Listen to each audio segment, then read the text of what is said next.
Not long ago, in a world quite different from ours, there was a great big mountain. It was surrounded by big fields of forests and flowers. At the top of this particular mountain was a cave. It was not the kind of cave that something would be hidden in a story. Neither was it the kind of cave which was dark and dangerous, through which the hero would have to go through. It was an elf's kind of cave, which meant plenty of lights, windows, comfortable chairs, rugs, and pillows lying around. But most important of all, it had crystals everywhere. Crystal tables, rugs, chandeliers, chairs, plates, and even books with thin crystal pages, which had writing carved into them or were written with crystal powder. This elf had a quite extraordinary treasure, though, which you will find out only later in the story. This special little treasure was hidden behind a small wooden clock. This cave had a golden oval door with a small round silver doorknob in the middle.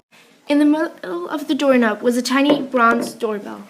The house had big round windows with small flower pots beneath them all around it.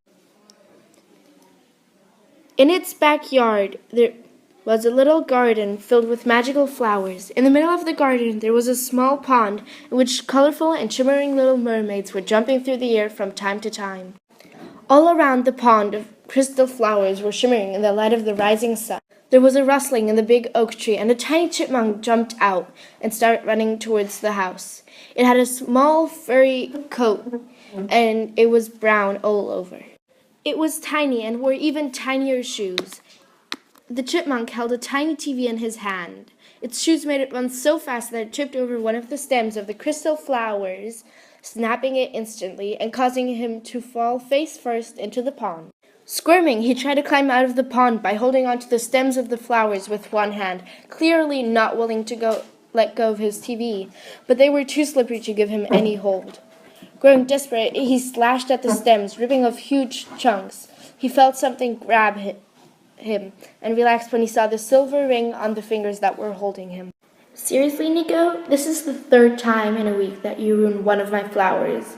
You'd better have a good reason this time. Nico checked if his TV still worked. Seeming clearly pleased, he answered, Hey, I always have a good reasons. They are just bad in your opinion. He made quotation marks with his tiny fingers when he said the word your. I snatched the TV away from him and put it in my pocket. Hey, he said. Suddenly the earth started trembling, the flowers closed, and the sky went black. When I woke up, it was noon. The sky was gray, and it had started raining. Nico was still asleep, and I picked him up so that he wouldn't wake up fully drenched. I took out my orb and followed its glow as it navigated me towards my house. I walked towards the orb, and when I reached my house, I opened the door. What? I looked around. Everything was strewn on the floor and tables. Windows and even rugs were lying shattered on the ground. I stuck the orb in my pocket, feeling the TV. Close to the window, there was the remains of the wooden clock. It had probably been stepped on because it was squashed flat. I checked the small box at the back of the clock, but it was empty. My knees buckled. I dropped Nico and... No, it can't be. No, I whispered, but it had happened, and now I couldn't stop it. I had to get it back. so do you like the surprise? Said a raspy voice behind me. You should be dead. Give it back, Rash, I said, turning towards the huge blue monster while drawing my sword. I slashed at it, barely missing its leg, only to receive a big cut on my arm.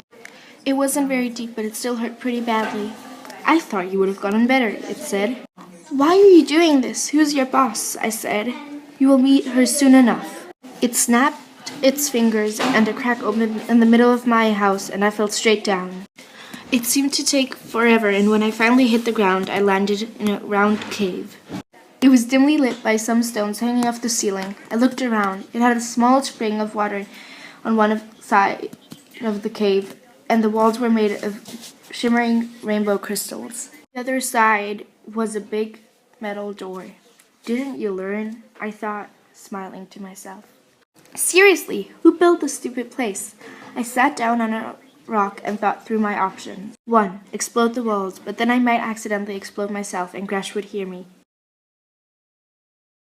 Also, options 1 and 2 wouldn't help me find the treasure that Gresh stole. So I would have to go with option 3, which would be keep on walking till you find a way out. I put my hand into my pocket to grab some chocolate or some kind of food, but instead my fingers found something hard and cold. I pulled it out and remembered how I had used it in the morning.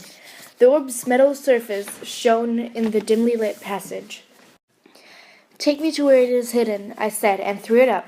The light bulb went on and shone in a silver-blue light. It slowly moved down the passage, taking turns and twists, and slowly leading me to brighter lit corridors. Then the corridors darkened again. I started to think that the stupid orb was broken when I saw a silver glimmer ahead. It was a small silver cage, which was woven into a ball from what seemed to be silver jets of light. I took a closer look, and there I saw the small galaxy cube. It was floating in the middle of the cage, its stars glittering in the silver light. I was so glad that Crash hadn't mixed it up. Then again, I would have probably noticed if I would have moved into another dimension. It lay there motionless. I reached out for it, but my instincts told me that even Crash wouldn't be that stupid. I slashed my sword at it. The moment it hit the cage, there was an explosion of light, and my sword vaporized in midair. When the smoke cleared, I looked at the cage again. What does not sleep, but eat? I whispered, when I deciphered the lines. Water? No. I started to shiver. The explosion had ripped holes in my jacket. I wish there was some kind of fire here. Fire! That was it. I heard voices coming down the corridor. Quickly, I ignited my fingertips and watched how the blue flames danced over them. I advanced slowly towards the cage. I took a deep breath and thrusted my hand towards the cage. I clenched the cube. Then, I heard voices coming down the corridor. I ran into a small passage and tried to calm my breathing. How will I get out of this? I recalled the events that had led to this. Of course, the TV! I pulled out the tiny device and reached for the teleportation button. The voices were getting closer. I finally found it. I struggled to press it. She's here, said the big bat, which was 5 meters away. Finally, I managed to press the button with my fingertip. Home. I was whirling and felt a prickly vibration go through my body. Then I was home. With the cube.